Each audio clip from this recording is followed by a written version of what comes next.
First half, number one, their running game outstanding. Ours, non-existent. Ours non-existent until the fourth quarter. Not getting any rhythm offensively, and then again defensively, they kind of kicked their butt. Us not getting off blocks, tackling well on the perimeter. So again, we were lucky. It was only 21.5 because they had a couple turnovers that kind of left us off. So they worked us pretty good. We did battle in the second half, but maybe they relaxed and didn't play like they needed to. So gave ourselves a chance. I think defensively we only gave up 3 points second half, and that's after a turnover. But bad start, not very good defense early, and a horrible offense. The line play looked a little bit similar to what you got against Ball State. It seemed like you guys were getting just pretty much beat at the line pretty bad. Just what would you see there, and just what concerns you out of that? Well, again, you got to block or get off blocks. So, concerns are you keep moving in Big Ten play. You want to keep playing against good lines. And, again, we'll keep looking schematically at whatever changes or tweaks we ought to do. But second half, we did get off blocks and play pretty good defense. So we're capable. It's a matter of, again, for whatever reason, we didn't start that way. So we'll look at that. We'll look at practicing what we're doing. And again, offensively, we got to find some run game. Number had a lot of catches across the middle. Was that linebackers not staying away from him? One time it was just a bust where he just kind of worked and beat our linebacker on one. I think a couple of times it's kind of in their empty set where he's we're kind of playing some deals where he just one route out cut. One time he just ran an out route. We missed a tackle and he goes 60, 70 yards, whatever it was. That's just a one-on-one play. We got to make a tackle. You guys had more success in offense late in the game. What allowed that to happen? Again, I thought the run game, a couple pops where all of a sudden then the protection was holding up. It wasn't as one-dimensional. Didn't get behind chains. Some quick passing game got us. They busted 2 coverages and we made 2 plays. That was it too, though. I mean, bottom line, they just busted. They didn't get lined up. They kind of messed up, and we got lucky and maybe had the right call on, and our kids saw it and took advantage. So a little bit of them helping us probably as much as anything. Did that late quarterback change have anything to do with it, or? I don't think so. I mean, it's nice that he saw it and took advantage of it, but I mean, he missed a couple too, and both our guys are still young and working.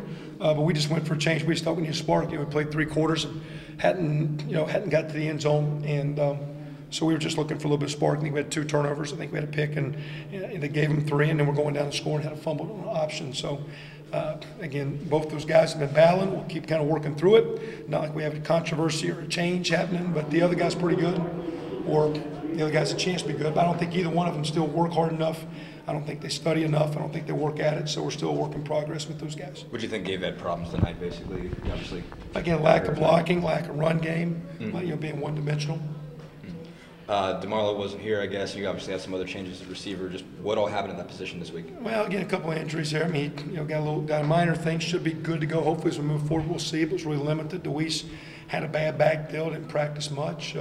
Kofi hurt a wrist and a back deal. Just kind of, I don't know if it's gimpy or whatever, but you can see when the game's on line, it didn't look like he was hurt at the end. So, but again, those guys are kind of learning how to practice, and I think as we go through things, I don't think we understand how to prepare.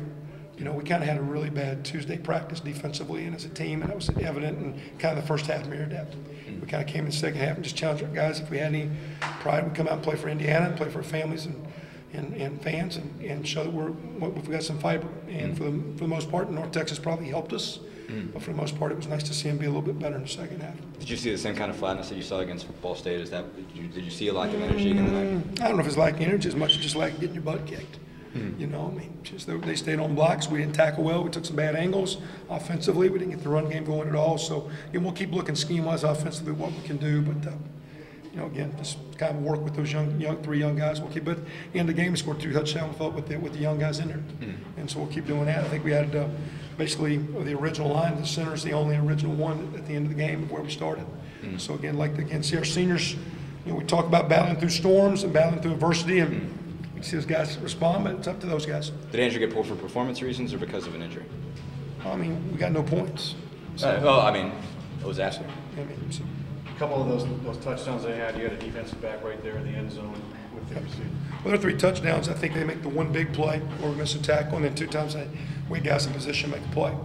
So and then we give them a touchdown off of not touchdown. We give them a field goal off of the interception. So they make one play on an out route and go 70, and we're in position where you play the ball, make a play on the ball. We don't. So, and then we have one drive first half. We don't get anything. Then we don't do anything to the end. A couple flurries at the end. You guys, one more for Coach. Just because you're here, did Kevin Bush leave the team this week? Yeah, he came in, he talked to his family, and again, we always spend a lot of time with you guys talking about guys that don't play. just felt, and again, we got a lot of respect for him. I mean, what it means, guy's kind of just done something very few people in our country ever do, sacrificing his efforts for the country. And there's an old guy coming back wanting to play, but he just kind of thought where he was age-wise, thought he kind of lost his spark about playing, thought academically, moving on. And my deal was, well, I want to handle it respectfully because, you are kind of a little bit of a story for us. And but again, he talked to his family. He said he put a little bit of time and thought. I actually encouraged him to try to stay with it. Man, we could go through as a senior basically if he wanted to, but I think he felt just where he was. So again, we wish him well. He would have been special team in the spot playing, but again, where he was. And it's kind of a bummer because he's a great kid. He's done well. Like I say, I know our team and everybody's got a lot of respect for him, but where he felt, where he was going through, he just thought his best to kind of just not play. So, I kind of want to do what's best for him, but gave the option to just we want to work with him, but want to respect his decision because his sacrifices he made for the country, one, and then to be an old guy coming back, that's an unusual man. So we treat him with high regard.